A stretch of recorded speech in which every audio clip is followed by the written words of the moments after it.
Day after day, we are surrounded by the presence of criminals.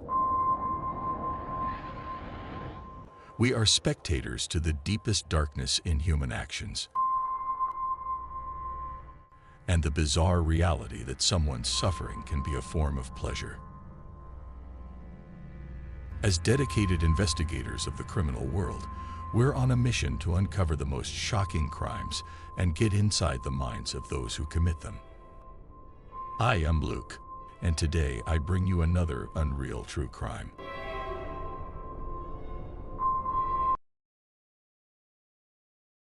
The Shelby Von Holt case.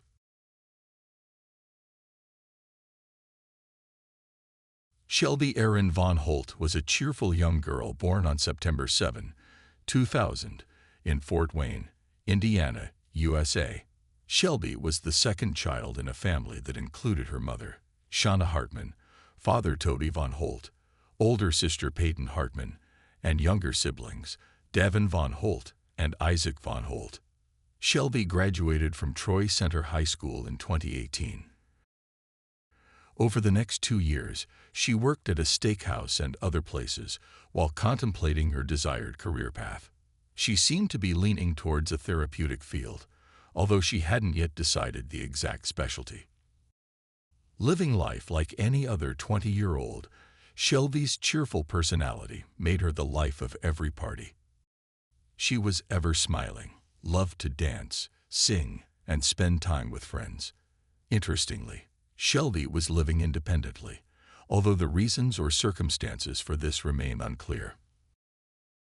Although she wasn't particularly active on most social media platforms, her presence on Facebook was notable. She frequently posted cheerful photos, many of which included moments shared with her young niece, Camila, the daughter of her older sister, Peyton. According to her mother, Shelby met another young woman named Valerie Rose Hardick on Facebook. Though Valerie, at 22, was slightly older, the two reportedly never had a close relationship. Little is known about Valerie's life, but it has been rumored that she had a troubled childhood, questionable associations, and potentially some mental health challenges. On June 20, 2021, at 6:48 p.m., a 911 dispatcher received a call from a distressed woman. She managed to convey that she was injured and said that Valerie shot her. Whether she provided her address or if the police traced the call is unclear. However, shortly after, officers from the Fort Wayne Police Department arrived at a residence where Shelby resided. Upon arriving at the scene, officers forced entry into the residence and found Shelby barely conscious, suffering from multiple gunshot wounds, surrounded by a substantial pool of blood. While one officer stayed with Shelby, the rest performed what is termed a protective sweep of the residence to ensure no other victims were present and that the assailant or assailants were not still inside. As they awaited the arrival of an ambulance and local firefighters, the officers attempted to provide first aid. A sergeant asked Shelby if she knew who had shot her. She identified Valerie as the perpetrator of the attack. Soon after, emergency medical personnel took over Shelby's primary care, rushing her to the nearby hospital. She was conscious, in critical condition, but still alive. Meanwhile, Shelby's family was informed of the incident, and Fort Wayne Police Department officers began gathering potential evidence from her home. A significant piece of this evidence was a doorbell camera. After an immediate review of its footage, a person of interest was identified, though details were not publicly disclosed at the time. A public appeal was made, urging anyone with pertinent information related to the case to contact the police department or provide details anonymously through Crime Stoppers. In a twist of fate, the day after Shelby was critically injured, a disturbing incident occurred roughly 50 kilometers away in Ohio. Around 10:30 in the morning, the local police department received several calls about a suspicious-looking young woman loitering around a convenience store situated at a gas station. Eyewitnesses claimed she had been wandering inside the store and near the gas pumps for about an hour, appearing to try and glimpse the credit card numbers customers were using for their purchases. But that wasn't all. The police county had already received a call from a man who reported the same woman seen earlier at the convenience store. He claimed she had pointed a gun at his back.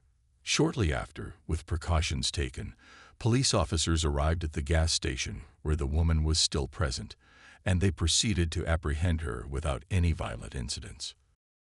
The woman was identified as 22-year-old Valerie Rose Hardik. She was in possession of a 9mm handgun, which according to reports matched the weapon used in the assault on Shelby. The name Valerie was the one uttered by Shelby when identifying her attacker. To further solidify the suspicions, Valerie's car was the same one captured by Shelby's doorbell camera, seen leaving the scene moments before the injured young woman's emergency call. Despite the ongoing investigation, Valerie was booked and transferred to the county correctional facility, awaiting her arraignment in the local municipal court. Meanwhile, Shelby was desperately clinging to life. 8 9mm bullet wounds had severely injured her chest and abdomen. Doctors had placed her in an induced coma, doing everything in their power to save her. Regrettably, 3 days after the brutal attack, on June 22, 2021, Shelby's body succumbed to the injuries, and she was declared dead. According to media reports, Shauna, Shelby's mother, mentioned her daughter passed away after undergoing 4 intricate abdominal surgeries that didn't produce the hoped-for outcomes. Shelby received 20 blood transfusions, and the medical prognosis was always grim. If she had survived, doctors believed that Shelby's legs would need to be amputated. One might wonder what could drive a 22-year-old woman to murder another young woman so viciously. Based on the limited details, the only motive the investigators disclosed was jealousy. It was alleged that Shelby was dating a young man to whom Valerie had a strong attachment, although his identity was never revealed. Valerie was charged with criminal assault and aggravated threats. Initially detained in Ohio, she was set a bail of $100,000 for threatening a man at the gas station with a firearm. After the initial legal proceedings in Ohio, Valerie was transferred to Allen County to face charges for the murder of Shelby. In a private ceremony, Shelby Von Holt's remains were memorialized at a funeral home on June 29, 2021, after which they were cremated. As the judicial process for the murder unfolded at the beginning of 2022, Valerie Rose Hardik entered a plea deal. She pleaded guilty to the murder of Shelby, citing a mental illness as a defense. As part of the agreement, the prosecution dropped an aggravating charge related to the use of a firearm during the commission of the crime, which could have added an additional 20 years to her sentence. Having pleaded guilty, the sentencing hearing was the only step left. This took place in September 2022 in the Superior Court of Allen County. As agreed, Valerie entered her plea as guilty but mentally ill. During the hearing, Valerie's defense attorney tried to present mitigating circumstances. He detailed Valerie's challenging upbringing, marked by the death of her stepmother, abuse from a stepbrother, and a history of mental health issues. However, the prosecutors highlighted the trivial motive of jealousy that led Valerie to take Shelby's life. The prosecution also emphasized Valerie's criminal history, noting its escalation over time. They pointed out that when Valerie murdered Shelby, she was on probation, part of an alternative program due to previous charges. Throughout the hearing, Valerie displayed erratic behavior. At times, she appeared coherent and fully aware of the situation, while at other moments she seemed nervous, distracted, and even smiled at Shelby's family. Still, she answered the court's questions accurately. Media reports did not specify exactly what Valerie said when given the chance to speak, but they did highlight that she never showed remorse or apologized to Shelby's family.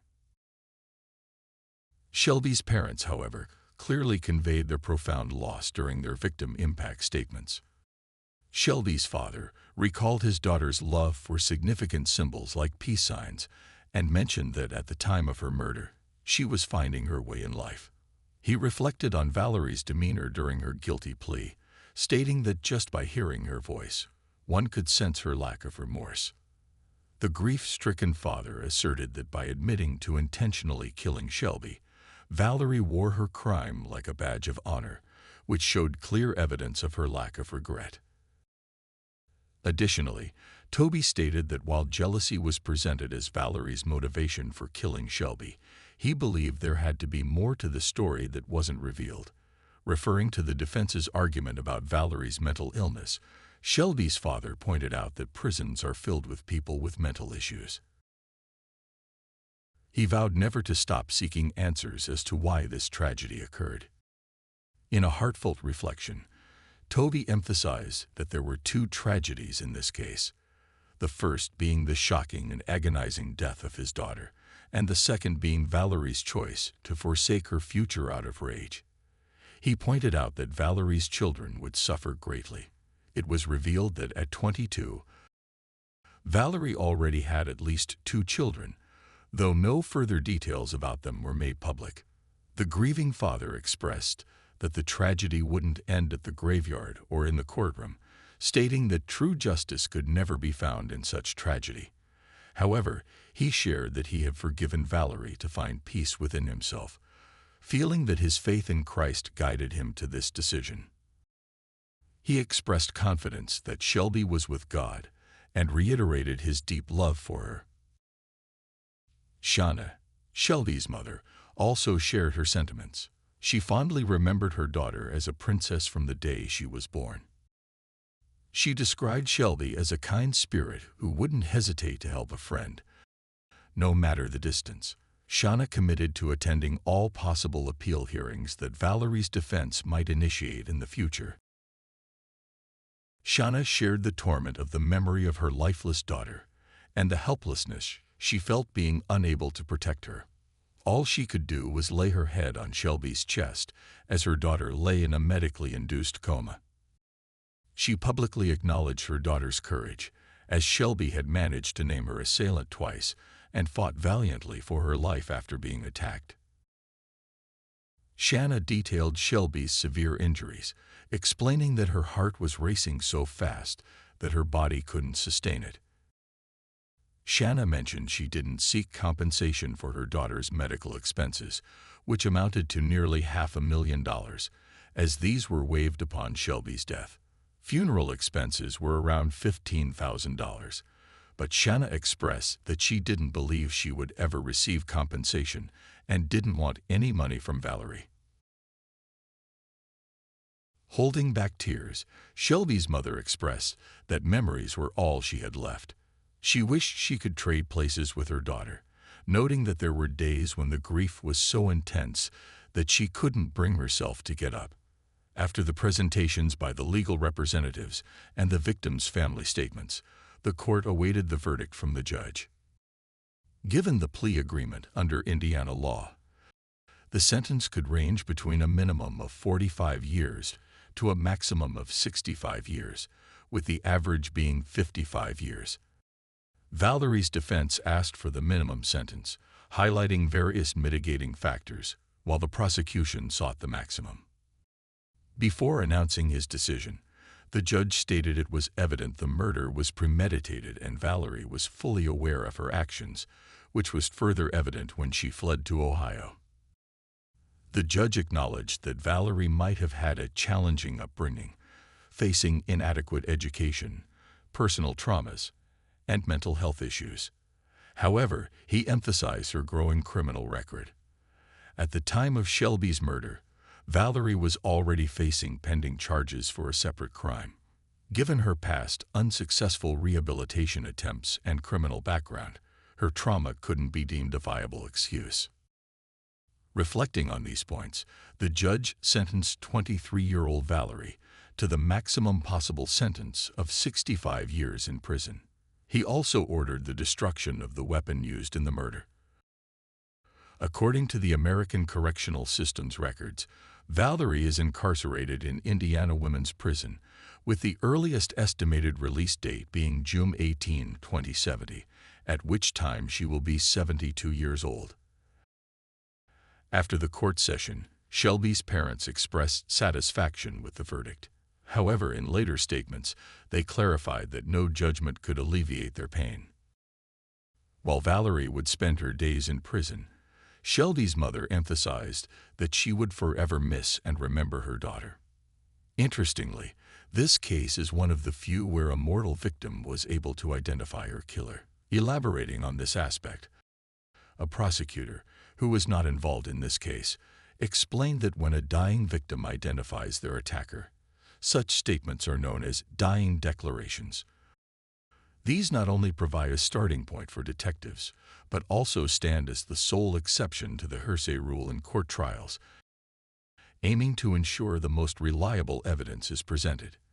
He also stressed that such dying declarations are admissible in court since they tend to produce more trustworthy statements due to the immense pressure and tragic circumstances surrounding them.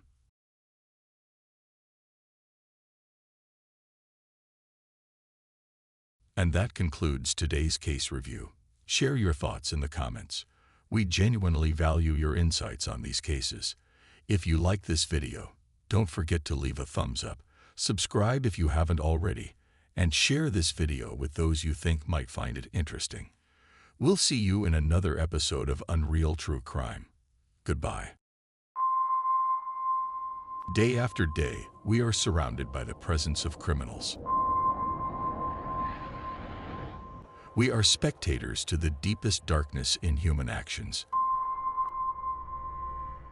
and the bizarre reality that someone's suffering can be a form of pleasure. As dedicated investigators of the criminal world, we're on a mission to uncover the most shocking crimes and get inside the minds of those who commit them. I am Luke, and today I bring you another Unreal True Crime.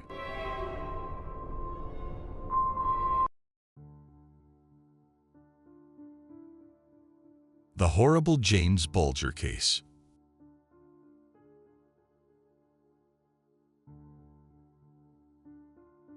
The horrible James Bulger case. On February 12, 1993, a Friday afternoon in Bootle, England, specifically at the New Strand Shopping Centre, Denise was with a friend and her son, James Bulger. James had recently stopped using a stroller, as he was 2 years and 10 months old, so he was walking alongside his mother.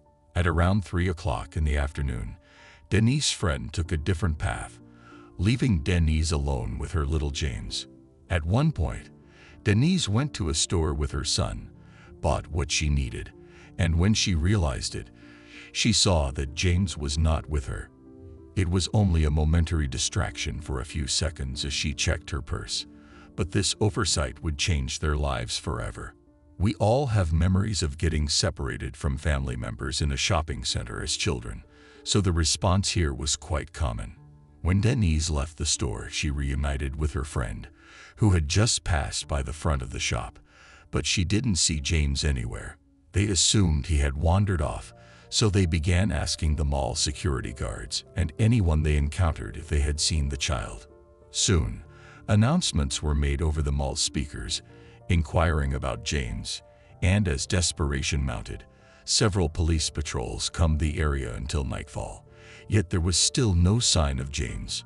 The next step for the police was to review the shopping center's security cameras, as it was their only hope of discovering what had happened that afternoon with James. It was 1993, and security cameras had limited resolution at that time, and this particular shopping center didn't have many of them. However, one camera happened to be pointed at the store. The footage showed James leaving through the door, and Denise's lapse in attention was indeed brief, as within a minute she could be seen searching for James at the door, but by then it was already too late. The next trace of James was captured by one of the overhead cameras, showing him following 2 individuals. What was unusual was that these 2 individuals appeared to be teenagers, seemingly between the ages of 14 and 18. In the final image of James, he was seen leaving the shopping center with one of these boys holding his hand. Initially, there was hope, with the court thinking that these young boys wouldn't be capable of harming little James. However, 2 days later, the truth would come to light. More than 4 kilometers away from the shopping center, while playing, some teenagers stumbled upon the remains of a child on the train tracks, who had apparently been struck by a train. This discovery immediately set off alarms, and they contacted one of James' uncles, who unmistakably identified the child as James Bulger. It was clear that this was no accident. In fact, all evidence suggested that James had died before being struck by the train. His body bore so many injuries that investigators couldn't determine the exact cause of his death. There were 2 more unsettling details. He had a pair of batteries in his mouth, and his left eye had been eerily painted blue. It was as if his young body had been subjected to inhumane experimentation, and the crime scene would remain etched in the memory of all the officers present as one of the most horrifying scenes they had ever encountered in their careers. The local community was in shock and outrage over the tragic incident. Many expressed their heartfelt condolences to the family, particularly Denise. While she had a momentary lapse of attention, it was a mistake anyone could make, and those with empathy could understand the immense pain she was going through.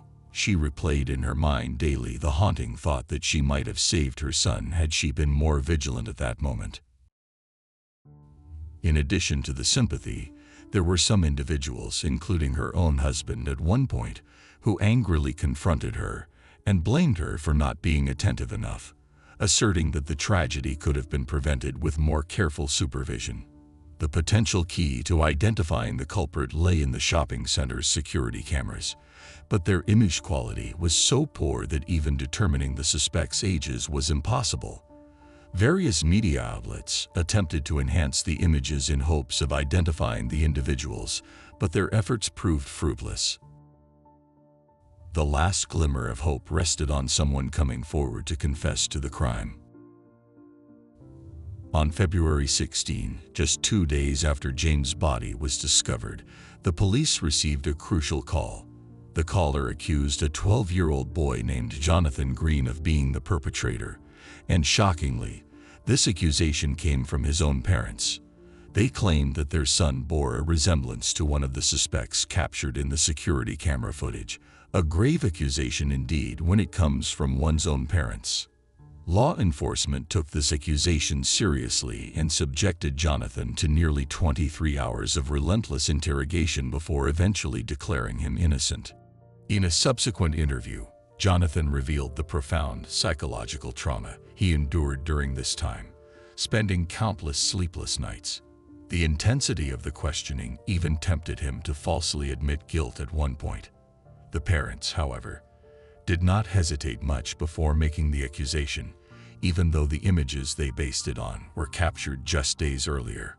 Furthermore, Jonathan was a mere 12 years old, and giving him the benefit of the doubt should have been a priority. The only evidence against him was a vague resemblance, which wasn't particularly strong given the poor image quality, akin to images taken through a blender.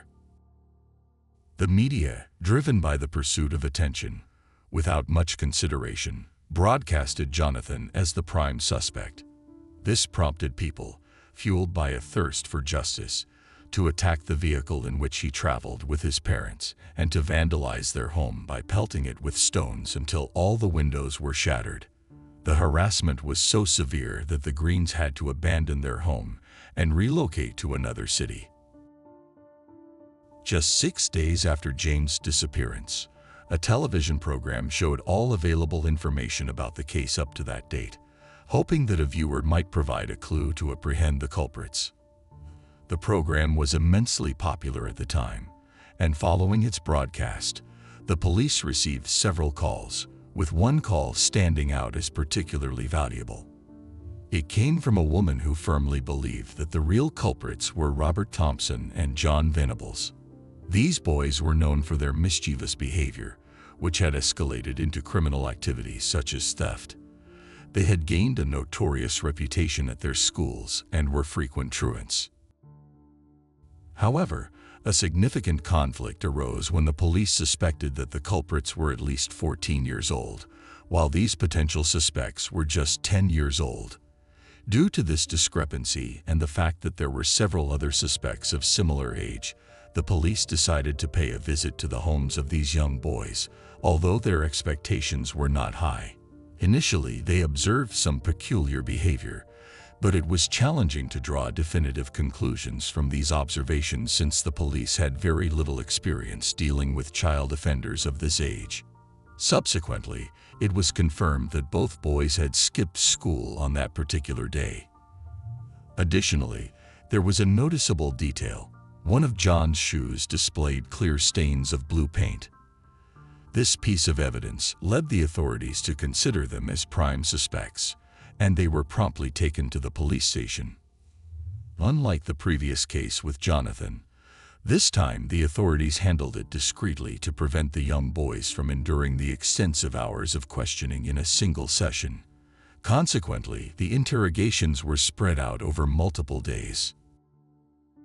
The initial day of questioning proved to be challenging, given the boys' age of just 10, and the authorities couldn't subject them to the same scrutiny as adults. As a result, both boys steadfastly denied any involvement in the crime, and their age and emotional state played a significant role in this response. However, as the interrogations continued into the second day, a marked contrast emerged between Robert and John. Robert remained composed, displaying little emotion, not shedding a tear, and maintaining a stoic demeanor. On the other hand, John's emotional resilience began to waver, and he eventually confessed to the crime. John revealed that on that fateful afternoon, he and Robert had decided to skip school as they often did and ventured to the shopping center. Their initial actions upon arrival included stealing various items, among them a pair of batteries and a can of blue paint. Growing weary of their theft spree, a sinister idea took hold in their young minds. The idea of kidnapping a child. They planned to take the child onto the street and push them in front of an oncoming car. To execute this plan, they first signaled to another child to approach them. Fortunately, the child's vigilant mother intervened in time, preventing any harm. Continuing with their disturbing plan, as they passed by a butcher shop, they signaled to James Bulger through the window. Tragically, James responded to their call and left the shop, unbeknownst to his mother. The two boys quickly whisked James away from the shopping center to carry out their dark scheme. However, James, with his remarkable balance, made it challenging for them to push him far enough onto the road for a car to strike him. Undeterred, they decided to take James to a nearby canal, intending to push him in and drown him. Upon reaching the canal, they pushed him from above, but instead of falling into the water, James tumbled and struck his forehead, resulting in a visible bump. His cries for help filled the air. It is estimated that approximately 38 individuals witnessed these two boys with James, and a few inquired about their actions. Initially, one of the boys falsely claimed that they were brothers, which caused frustration among those who witnessed the incident. It is important to note that the onlookers faced a challenging situation involving children who appeared innocent, making intervention at the time more complex. However, what remains alarming and subject to criticism is the false explanation provided by John and Robert to one individual, stating that James was a lost child, and they were taking him to a police station. At that point, an adult had to be held accountable, because this tragic incident could have been prevented. It's clearly irresponsible to entrust the care of a lost child to two 10-year-olds. After walking for more than 4 kilometers, the boys took James to a remote railway track, devoid of any witnesses, and carried out unspeakable acts that are too gruesome to detail. They utilized whatever items they could find, including bricks, stones, and even a hefty 10-kilogram metal bar, inflicting unimaginable suffering upon James. When he lay lifeless, their intentions were unclear, whether to stage it as an accident or to inflict further harm on this young life. They left his lifeless body on the railway track, concealed beneath debris, to remain unnoticed until a passing train.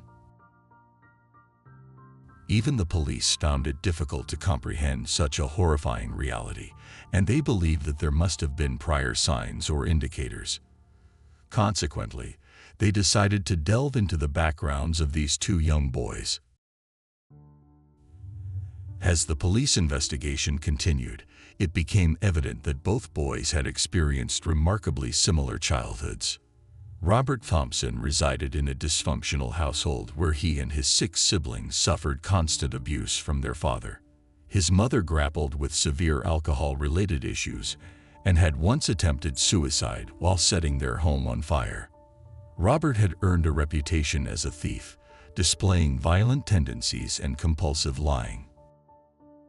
John Venables, on the other hand, came from a fractured family where his parents were divorced, and he received minimal attention and affection. Coupled with his short temper, John often engaged in mischief and fights to garner attention, eventually leading to his expulsion from school. It's widely believed that Robert took on the role of the ringleader during their terrible actions. Throughout the interrogations, both boys attempted to shift blame onto each other. Robert, displaying a shrewd demeanor, would acknowledge his presence but claim that he left when he saw John beginning to torment James on the railway tracks. When confronted with questions that cornered him, he would feign tears without shedding a single drop. However, the presence of blood and strands of James' hair on his clothing, particularly his shoes, served as irrefutable evidence of his involvement. Consequently, on February 20, both were declared guilty, identified only as Boy A and Boy B to circumvent potential issues similar to those faced by Jonathan Green. It was known only that they were two 10-year-old boys residing in Walton. This case was a recipe for turmoil. The brutal murder of a child as innocent as a 2-year-old had shaken the community, evoking tears and profound anger. The sentiment was so intense that it practically condemned the perpetrators to a life in hiding if they ever ventured into the public sphere. Yet, these culprits were merely children of 10, making any sentencing decision the subject of heated controversy. There was a significant divide in public opinion regarding the appropriate punishment for John Venables and Robert Thompson. While some called for the death penalty, others believed that a regular prison sentence would suffice. The debate also centered around the issue of anonymity.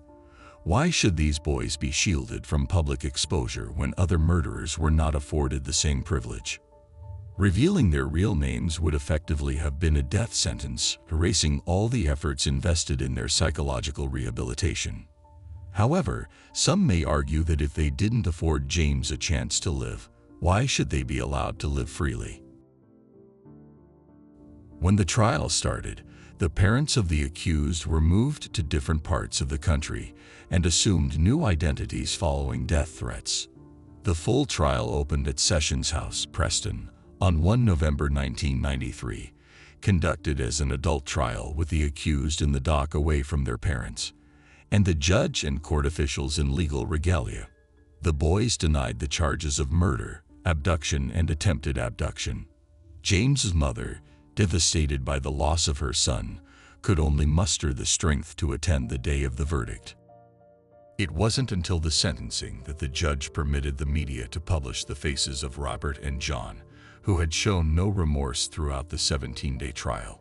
The evidence presented indicated that both boys understood the difference between right and wrong. John's tears seemed to stem from the anticipation of their impending fate, while Robert remained emotionally detached. With this knowledge in mind, on November 24, 1993, John Venables and Robert Thompson, initially facing a minimum of 15 years in prison, received a different sentence.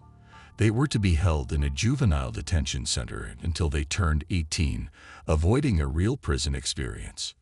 This decision disappointed the public to the extent that riots erupted and vehicles believed to be carrying the boys were vandalized.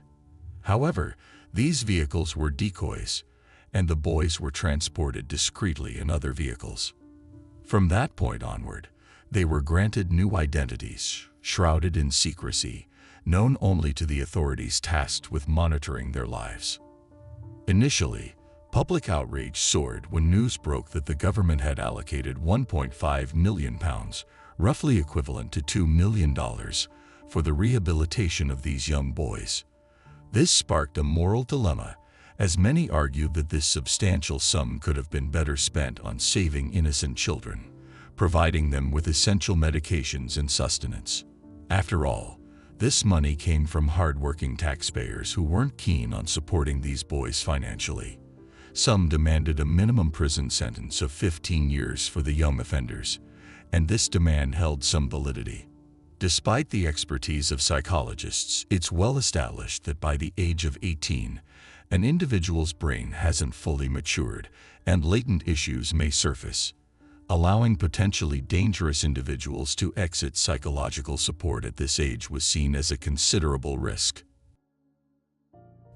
In June 2001, both boys were released, and their anonymity would only be lifted if they committed another crime. Interestingly, Robert, who initially appeared more problematic, managed to stay clear of criminal activity. On the contrary, John's behavior took a different turn, becoming a focal point for those questioning the efficacy of the system and how such individuals could be allowed to reintegrate into society. John's criminal history began with a brief jail sentence in 2008 for instigating a bar brawl and being found in possession of drugs. In 2010, he faced arrest for possessing indecent images related to child abuse. Subsequently, he was convicted and sentenced to 2 years in prison after confessing to downloading and disseminating such content online. Although he was released in 2013, he returned to jail in 2017 on the same charges. This time, he received a 40-month prison term after admitting to possessing over 1,000 explicit images. The exact details of his release and subsequent actions remain unclear, as authorities, seemingly regardless of his actions, continue to shield him from public scrutiny. Even 2 decades after the initial crime, John managed to claim another victim, 36-year-old Scott Bradley. Scott, a family man, fell prey to false rumors that he was, in fact, Robert Thompson. Over several months, he endured relentless harassment, insults, and threats directed at his family, and most importantly, his beloved son. During one phone call, he confided in his mother, expressing his unbearable distress and a desire to end his own life. Regrettably, she didn't take his words seriously, assuming the situation would eventually subside. Tragically, on August 10, 2012, Scott Bradley's mother discovered her son's lifeless body hanging from a noose. When authorities arrived at the scene, they determined it was a case of suicide. The mother of James Bulger, along with countless others, couldn't help but wonder if this tragedy might have been averted had the true identities of the original perpetrators been revealed. In late June 2019, it was reported that British officials had considered resettling Venables in Canada, Australia, or New Zealand, due to the high costs behind protecting his anonymity. British authorities had reportedly spent £65,000 in legal fees to keep Venables' identity a secret. And that's the end of today's case. As always, I appreciate your support for my work. If you subscribe, like, and share this video, it will help me continue creating content. This was another episode of Crime Analysis Central. See you soon.